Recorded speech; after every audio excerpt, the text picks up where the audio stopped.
I just want to know how, like, bulbous this can get. Yeah, that's pretty... This stupid hair. I'm gonna get a hat. I'm gonna get the hat again. There we go. I promised myself that I would not cut my hair or beard until this whole COVID pandemic is completely gone. So I dread to think how long it's gonna get, but you're in for the ride, I'm in for the ride. It's gonna be a wonderful time. What's also a wonderful thing is knowing what you're going to read.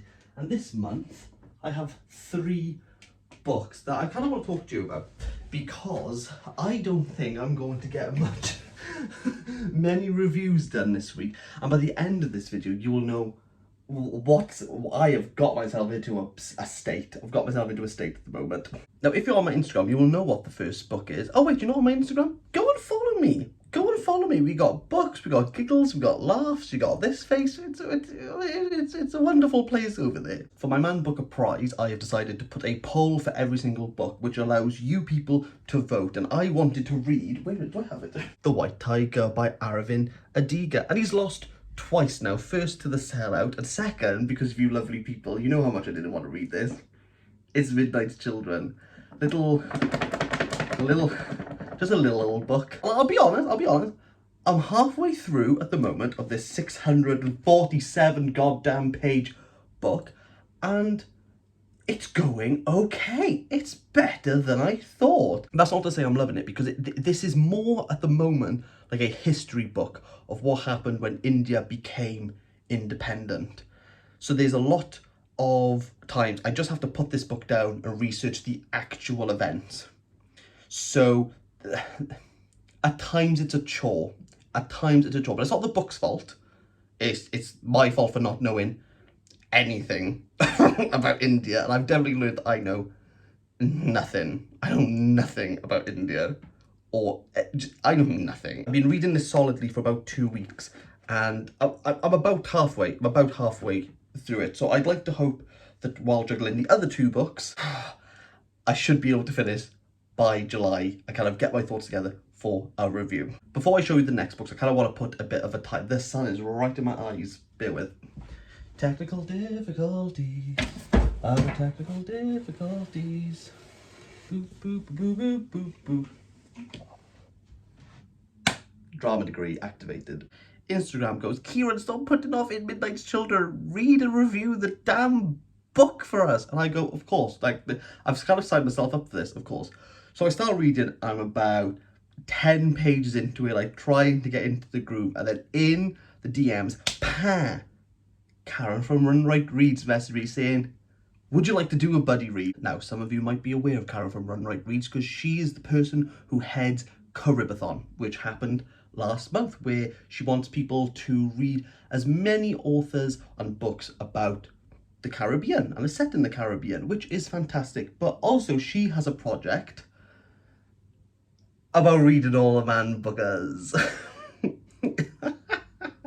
I found her channel when she reviewed Bernice Rubin's The Elected Member, where there's no review on YouTube bar hers. And that's when I found out that she's doing the same project as me. So I commented down below saying, look, whenever you have some free time, can we do a buddy read of a book? And the time I pick up Midnight's Children is when I get the call, and I'm like, yes. I get asked the question of what type of book would you like to read? And I'm thinking, well, I'm sat in Midnight's Children. Wouldn't it be nice just to get just these little ones out the way, like a nice quick read that I can do? But I remembered that Karen, unlike myself, because I'm not this organised, is going to do the Man Bookers from the beginning and then chronologically. So she's working in order. Therefore, it would only be rude if I go, well, you're doing them in order, so why don't we just do the next book that you're thinking of? And she goes, great, let's do that. And this is what I did in forward think. Come with me, we're friends. Come with me, I'll hold your hand, it's fine.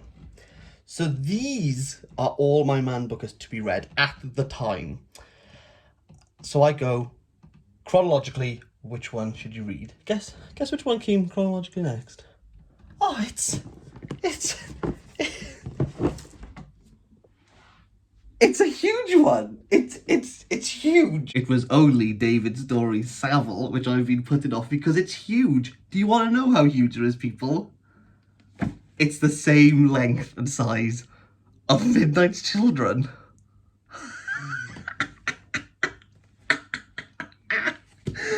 So both of these are 647 pages long.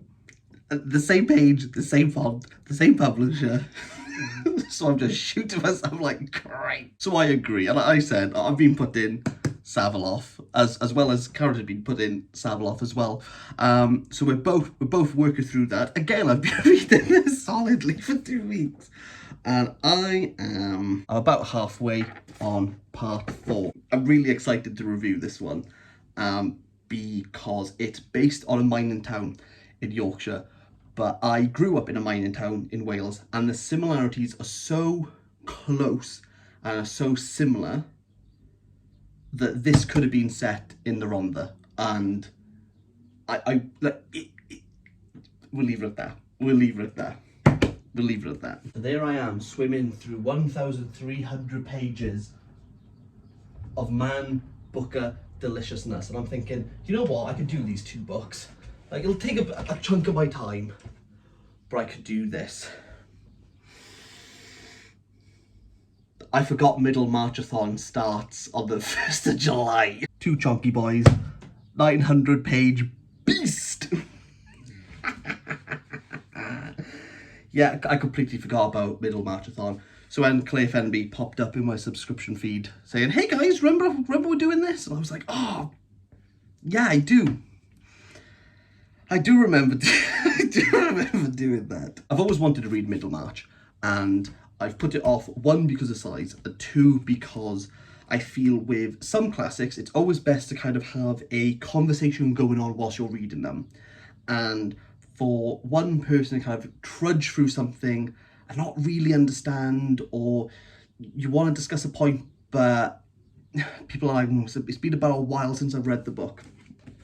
I feel that for my first ever readathon, I think Claire's really going to do a great job of bringing a community together where we can discuss a book, and because it's kind of broken up into, we'll read a set amount of chapters, I think it's 15 chapters every week, it should be fresh in people's mind. So anything that I'm unsure about, or I really want to know further, or I want people's opinions on, Claire Fenby's is definitely going to be the place. I'm really looking forward to that comment section. I think it's going to be like some really interesting views on that. I feel there's a big misconception that when you read that, it's a very like lonesome task because it's you spending a large amount of time with one thing.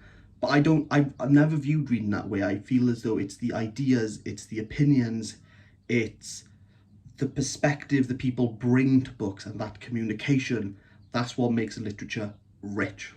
That's what makes it meaningful, and that's what makes it worthwhile to read.